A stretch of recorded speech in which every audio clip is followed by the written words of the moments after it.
क्या तैमुरलंग, खिलजी, बाबर, हुमायूं विदेशी आक्रमणकारी थे या पौराणिक काल के असुरों का पुनर्जन्म? क्या दुनिया पर राज करने वाली क्वीन विक्टोरिया किसी पौराणिक पात्र विक्टावती का पुनर्जन्म थी? कैसे बना मुकुंद ब्राह्मण मुगल बादशाह अकबर और किसने कौन सा पुनर्जन्म लिया रावण का वध करने के? आज के एपिसोड में हम अलग अलग पुनर्जन्म की कथाओं को ग्रंथों से निकालकर आप तक पहुंचाने की कोशिश करेंगे। पुनर्जन्म के ये उदाहरण एक तथ्य है या सिर्फ कथाएं? तथ्य कथा में आज हम यही ढूंढने की कोशिश करेंगे।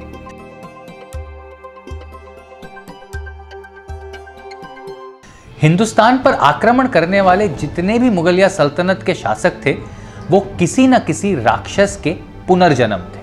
ये तथ्य हमें एक कथा के रूप में दिखाई दिए अपने देश में प्रचलित भविष्य पुराण के प्रतिसर्ग पर्व के कुछ अध्यायों में। भविष्य पुराण में क्या वाकई में आधुनिक युग की भविष्यवाणियां की गई हैं? इस बारे में जानने से पहले आइए पुराणों के बारे में थोड़ी सी बात कर लेते हैं। पुराणों को पांचवा वेद कहा गया है। पुराण अनादि ग्रंथ है, यानी इनका प्रारंभ कब, कहां और कैसे हुआ ये कोई नहीं जानता।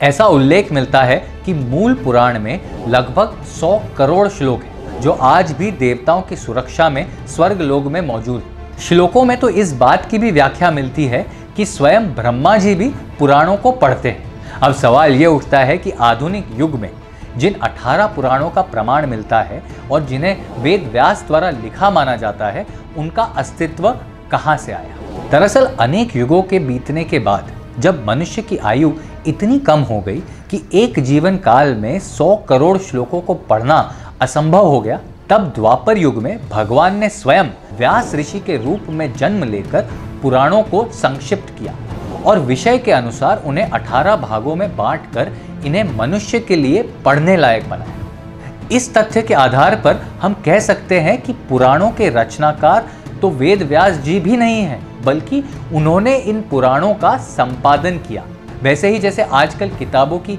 एडिटिंग की जाती है। पुराणों के दिलचस्प संसार के बारे में हम तथ्य कथा में एक डिटेल्ड वीडियो जरूर बनाएंगे, लेकिन फिलहाल हम आते हैं भविष्य पुराण पर। वैसे तो भविष्य पुराण की रचना को भी महर्षि वेद व्यास द्वारा पौराणिक काल में ही माना जाता है, लेकिन उसमें मध्यकालीन राजाओं जैसे राजपूत वंश, परिहार वंश, शूर वंश, क्षत्रिय वंश, राजा भोज से लेकर ब्रिटिश शासकों के बारे में उल्लेख मिलना किसी आश्चर्य से कम नहीं। लेकिन क्या मुगल वंश के बारे में भविष्य पुराण में कुछ लिखा हुआ मिल सकता है? उत्तर है हाँ। ऐसा माना जाता है कि जब रामानंद, निम्बादित्य, विष्णु स्वामी, शंकराचार्य, वारामिहिर जैसे अनेक संतों ने भारत के अलग अलग भागों में धर्म का प्रचार प्रसार करके वैष्णव, शैव और शाक्त संप्रदाय को मानने वालों की संख्या में बहुत ज्यादा विस्तार कर दिया, तब दैत्यों को अपने अधर्म की सत्ता डगमगाती हुई नजर आई। सभी दैत्यों ने मिलकर असुरराज बलि के पास जाकर इस बात की शिकायत की, यदि धर्म ऐसे ही फलता फूलता रहा तो दैत्यों को अधर्म के रास्ते पर चलना तो बड़ा मुश्किल हो जाए। दैत्यों की इस समस्या को गंभीरता से लेते हुए दैत्यराज बलि ने रोशन नामक दैतेंद्र को बुलाकर आदेश दिया कि उसे पृथ्वी पर तिमिरलिंग यानी तैमुरलंग के पुत्र के रूप में जन्म लेना है और दैत्यों के प्रभाव को बढ़ाना है। तिमिरलिंग के बेटे सरूष, जो शायद शाहरुख के लिए लिखा गया था, उसने वेद मार्ग पर चलने वाले सभी भक्तों को चुन चुन के मारना शुरू कर दिया। फिर बाबर का शासन आया। उस काल में भी धर्म भक्तों और धर्म स्थलों को लगातार नष्ट किया जाने लगा। फिर हुमायूं, जो शायद हुमायूं के लिए लिखा गया था, उसने भी अन्य मुगल राजाओं की तरह ही बहुत से मंदिरों में तोड़फोड़ की और खूब लूटपाट मचाई। इस लूटपाट और मारकाट से घबराकर शांति और धर्म पर चलने वाले भक्तों ने नदिया के वन में कृष्ण चैतन्य का आवाहन किया और उन्हें मुगल राजाओं के इस अन्याय के बारे में बताया। इसका परिणाम ये हुआ कि भगवान ने अपने बल से हुमायूं के इस क्रूर शासन का अंत करवाया, एक अहिंसावादी राजा शेष शाक के द्वारा। अगर हम इतिहास और पुराणों को बराबरी पे लेने की कोशिश करें तो शेष शाक के विवरण 14वीं शताब्दी के शासक शेर शाह सूरी से मिलते हैं, जिन्होंने हुमायूं को पराजित किया और हिंदुस्तान के लिए कई बहुत ही महत्वपूर्ण निर्माण किए, जिनमें ग्रैंड ट्रंक रोड यानी जीटी रोड का पुनर्निर्माण शामिल है। जिसका इस्तेमाल हम आज भी करते हैं और इसे एशिया की सबसे पुरानी सड़क भी कहा जाता है। पूर्व जन्म का दैत्य अंधक मुगल वंश में जन्म लेकर औरंगजेब बना,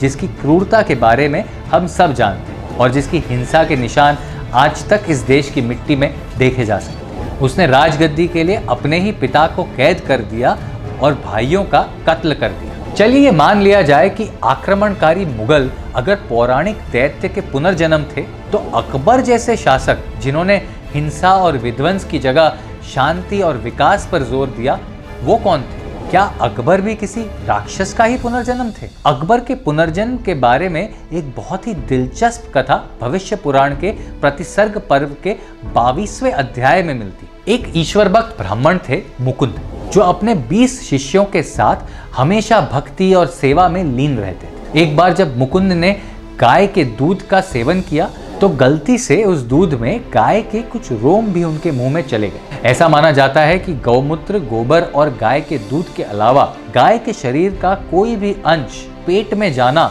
बहुत बड़ा दोष होता है। इसलिए मुकुंद को भी अनजाने में दोष लग गया। जिन दिनों बाबर का उत्पात अपने चरम पे था, मंदिरों और मूर्तियों को रोज तहस नहस किया जा रहा था, उसी मारकाट और दुर्दशा से दुखी होकर मुकुंद ने अपने 20 शिष्यों के साथ आग में कूद के आत्महत्या कर। इसके बाद जब मुकुंद का पुनर्जन्म हुआ, तो गाय के रोम के दोष के कारण उनका जन्म म्लेच्छ वर्ण यानी मुगल वंश में हुमायूं के बेटे के रूप में अचानक हुआ। जिस समय हुमायूं के बेटे का जन्म हुआ, वो उस समय काबुल और कश्मीर के सीमा पर अपने भाई के यहाँ ठहरा हुआ था। चूंकि उसके बच्चे का जन्म अकस्मात यानी अक और वरदान यानी वर से हुआ था, इसलिए उसका नाम रखा गया अकबर।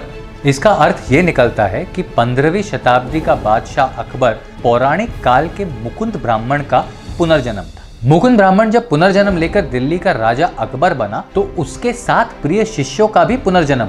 ये थे केशव, माधव, मधु, देवापी, सोमपा, शूर और मदन। ये सभी शिष्य गानसेन यानी तानसेन, बैजवाक यानी बैजू बावरा, मधु यानी हरिदास, देवापी यानी बीरबल, सोमपा यानी मानसिंह, शूर यानी विल्वमंगल और मदन यानी चंदल के रूप में अकबर के साथ दरबार में आए। इसके अलावा बाकी 13 शिष्यों का भी अकबर के समय ही अलग अलग क्षेत्रों में पुनर्जन्म हुआ और वो सब अलग अलग कलाओं के विद्वान बने और उन्होंने भी अनेक ग्रंथों की रचनाएं।